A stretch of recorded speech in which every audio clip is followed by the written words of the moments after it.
Well, good morning, good afternoon, and good evening, depending on when it's finds you. Just want to talk a little bit today about something. It's been on my mind for a good while, and I've touched on it in other areas before.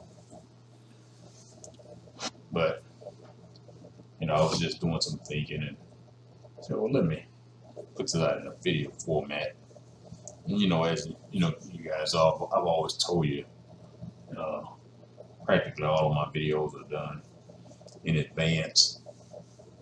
I'm not a fortune teller, anything like that. It's just I pay attention to things. But just like many of you, uh, I don't know if you've paid attention, but I have. And I've always been a student of history. I've always loved history. I've met a lot of people that say that they don't like history. And I mean, if in reality, if you know most of us got the same type of history we were taught, I wouldn't be interested in it either. But since those Europeans came here, the only black people, notice I said since the Europeans came here, the only black people who have been allowed to thrive long term economically are those who have aligned themselves with the system that controls them. And if those black people ever get out of line, the system does what it can to destroy them in economic success. Some of them have built great economic success outside of the system, and they've paid for it in one way or another. They've been in prison, they've been sick, and their businesses and homes destroyed. Sometimes they've used black people to do the work for the system, and some have suffered at the hands of red rum. And just think about red rum, backwards. And the system has used professional blacks with degrees from white universities to lead black people away from these businesses that were owned by black people that built their companies without the system approval. And see, during the civil rights movement, a lot of our black business owners, they fed the members uh, who were doing that for the movement. How do I want to say that? They fed the members of the movement for free in whatever town or city they were in. And they actually, the barbers and beauticians, black barbers and beauticians actually groomed the men and women for free in whatever city or town they were in. They housed them for free in whatever city or town they were in. And they did it, those black business owners did it because they knew that they needed to continue their daily business activities to be able to help in the fight against white oppression. If that makes sense. And so they knew that the only people who were going to support the civil rights movement economically were the black business owners. That's the black business owners that knew that. And guess what happened? I was reading one of my many older resources and found out that MLK was telling black people to not support black business owners because the black business owners were not marching with them. That's sick. See, what kind of foolishness was that? He told the people to stop supporting the men and women who were taking care of them while they fought for equality. Now, I'm going to ask this question again because I've asked it before. Can anyone tell me what business did Martin Luther King have or build? What kind of business did Bayard Rustin have? What kind of business did Roy Wilkins, Andrew Young, or any of the other members on their front lines have? So, if neither one of them had a business, why would we as a people listen to men without business, without the means to support us, without the means to employ us? Why would we allow them to tell us to not support the men and women who were employing black people? See, in my reading, I actually read that King got upset because the black business owners would not march with him. Who was going to run their businesses if they went out and marched? Who was going to take care of, feed, and groom and house these freedom marches if these business owners shut down their shops to march? See, what kind of sense did that make? And at the end of the legislation. Where was the money going to come from to reestablish their businesses if they went out and marched? See, this is the same play that was employed with W.E.B. Du Bois. And y'all have heard me mention him before. See, Du Bois told black people to stop opening and starting the small mom and pop businesses and work really hard to get accepted into white society and work in their companies because their companies were more prestigious. Now, how did their companies become prestigious back then? They became prestigious from the proceeds these whites and their ancestors had earned off the backs of the free slave labor. That's how they built those large corporations. But see, you must understand, Du Bois was being controlled by whites to lead black people. And guess what? King was being controlled by whites to lead black people. Sadly, both of them were leading blacks into a system of white control instead of one of self-sufficiency and economic autonomy. I know. It's hard for a lot of black folks to hear what I'm saying right now. And you know what? I once believed all of the lies the system taught me too. Why didn't MLK have a dream of black business ownership, since part of his fight was supposed to be about black economic empowerment? Why didn't Du Bois have an economic plan in place? Why were both of them encouraging us to join the system? If you studied Du Bois, you would see in many instances where he taught and mocked white supremacists. Now, this was actually a shrewd tactic in order to get black folks to actually believe he was on the side of black folks. And in doing so, black folks solidified behind him and the white agenda. Who mentored Du Bois? It was a guy named Albert Bushnell Hart. And I pulled a couple of things that Bushnell Hart wrote. And this was W.E.B. Du Bois' mentor. Give me a second. Okay. The evidence is overwhelming that many slaves were as well fed and housed as the poor whites of the neighborhood and were unconscious of serious injustice. And it's another one. One of the few advantages of slavery was that every slaveholder was police officer and judge and jury on his own plantation. Petty offenses were punished by the overseer without further ceremony. Serious crimes were easily dealt with, and the escape of the criminal was nearly impossible. Freedom has combined with the influence of the press in popularizing crime, and perhaps with an innate African savagery to make the black criminal a terrible scourge in the South. He said it was an advantage that a slaveholder was his own policeman, judge, and juror on his plantation. He said the slaves were the criminals. I'm going to do another video on plantations at some time in the future. But with no plantations in this land until white people came here. I believe the first plantation was built or created in the year 1607 or 1608. Slavery didn't become official in this country until 1661. So, who were the criminals? See, but that's what one of Du Bois' mentors thought about black people and white people. His mentor thought black people were criminals. His mentor thought that white people had the advantage of being their own policeman, their own judge, and their own jury to keep the black criminal in line. This was one of Du Bois' mentors. Now, if you study anything on Bushnell Hart, history is going to tell you Hart wasn't a racist. But he also didn't believe in racial equality. But before I move on from Hart, let me read you one more thing he said. Where's that at? Hart said, race measured by race, the Negro is inferior.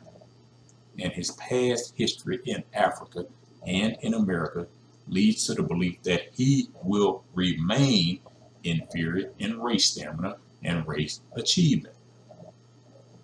Let's do that. Now, I'm just talking, but I just want to read that from you. And I don't know, I might read something else later from somebody else. I don't know if I think about it while I'm talking, if I remind myself. What you need to know about Bushnell Hart was he was one of the trustees at Black Howard University. So I don't know why y'all think y'all got to have white people in black business in controlling positions all the time. White people don't have no black people in no controlling nothing in their corporations. But we always think if we got a white face with us, it's going to make things better for us. How's that working out for us? And see, let's not forget, MLK had a white mentor too named Stanley Levinson. And Levinson wrote many of King's speeches that we thought King was speaking from the heart. And that's how Hoover and the FBI got turned on to King, because they were investigating Levinson because he was financing a lot of communist activities at the time. Find out who your real communists were. Find out what their ethnicity and background is. And see, that, like I said, that's the only reason they found out about King, because they were wiretapping Stanley Levinson's house. And because of the conversations between King and Levinson, Hoover and his FBI thought MLK was a communist too. He thought he was a communist sympathizer. And you can go back in history and find out that King was attending a lot of the communist meetings. Now, hey, don't take my word for nothing. Study it for yourself. One time an organization up in Canada wanted King to come and speak, and they reached out to Stanley Levinson, and he was the one that conveyed the message to King.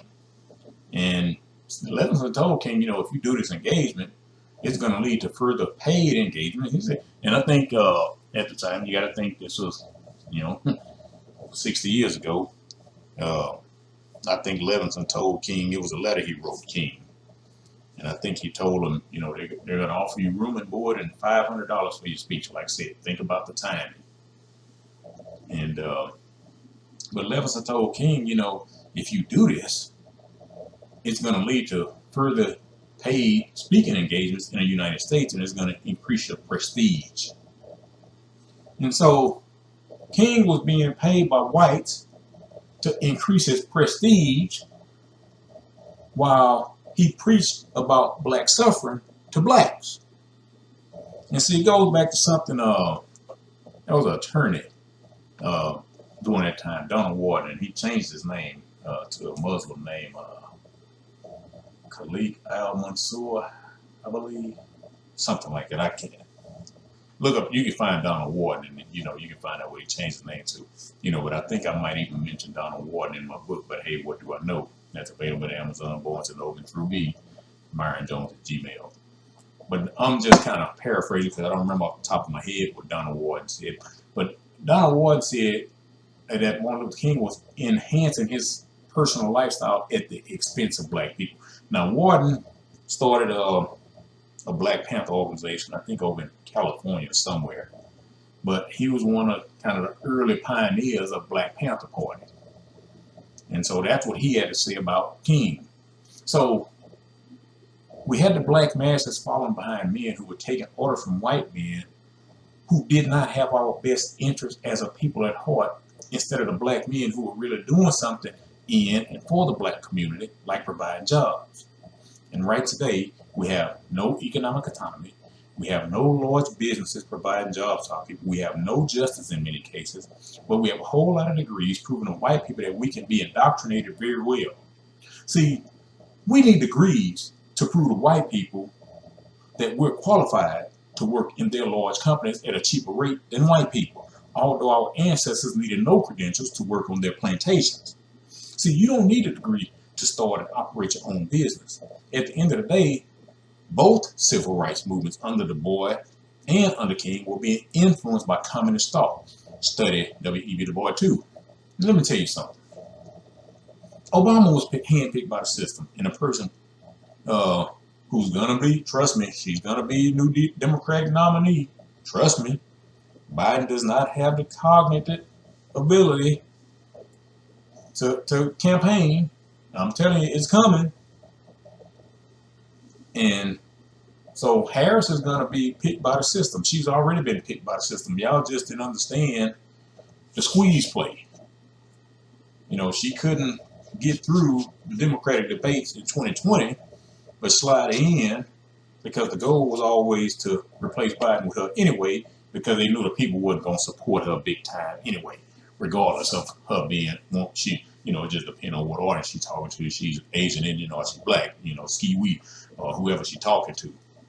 But she's picked by the system too. So we voted for the dude who wrote four crime bills because the eighth black president picked him to run as his VP. And now we're gonna, trust me, we're gonna get excited about the so-called black lady who was one of the biggest police enforcers of the 94 crime bill. And so now we're gonna get excited behind that. She was handpicked by the system too.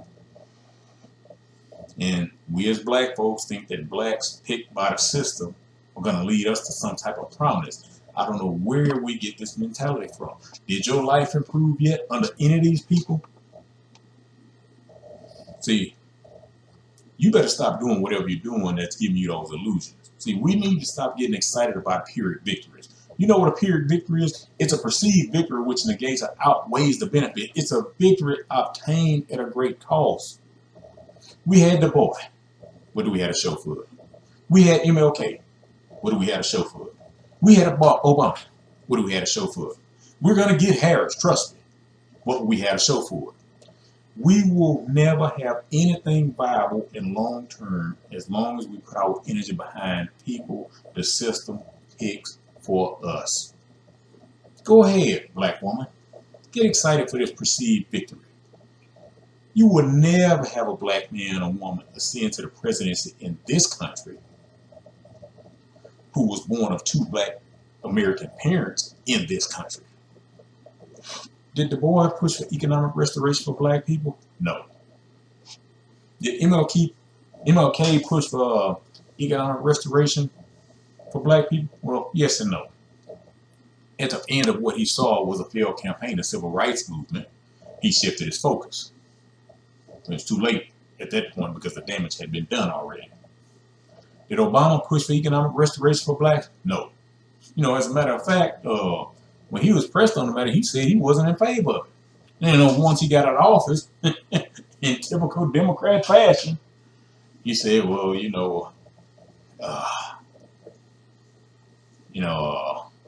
wanted reparations for black folks, but he had too much white resistance. Well, I guess, when he gave the Holocaust descendants reparations that Biden pushed legislation forward, he didn't get no resistance at all. I mean, come on, folks. Come on. We got to stop being the most easily manipulated, indoctrinated, and controlled people in this country. We got to stop this. And I guarantee, if you got social media, whenever they announce, Harris as a VP nod, President nod, you're going to see a lot of your black folks. They wasn't going to get behind Biden. But now they're going to get behind the soul sisters. And we got to stop with these Pyrrhic victories. And see, even when Harris was pressed on reparations, she said we need to study the talk of reparations. And we can't just be writing checks to you Negroes. Well, she didn't say to you Negroes. I just threw that in there. And she actually said the type of reparation she supported would be if the system poured more money into mental health for black people. And see, so the system has created an environment for blacks to suffer mentally. And she said the system needs to fund mental health to address the mental issues the system caused black people. I remember, Obama, another issue on reparations. He said, well, black people already got reparations, with better schools and all that. Well, white people already had better schools. So, and they still got everything. They got our land. They got everything. They got our labor. They got everything. But every time it comes to black people in charge always got an excuse. The Congressional Black Caucus has been around since 1973. NAACP been around since 1909. How long the Urban League been around? And ain't none of them pushed for nothing. It's always legislation. Always legislation. Let's talk about it. Let's form a committee. So, I'm going to be honest with y'all. It saddens me that our people are the most manipulated and controlled by others just because they may look similar to us. While our black misleadership keeps us focused on civil rights, CIVIL, every other culture is getting civil rights, SILVER. And at the end of the day, once the other cultures get civil rights, they then piggyback off of our so-called civil rights and get more from the system than we do. You cannot find one group of people in this country who have suffered like our ancestors. And you cannot find another group who has been marginalized like black Americans. As the great writer Zora Neale Hurston, said once, all my skin folk ain't my kin folk. I'll talk to you later.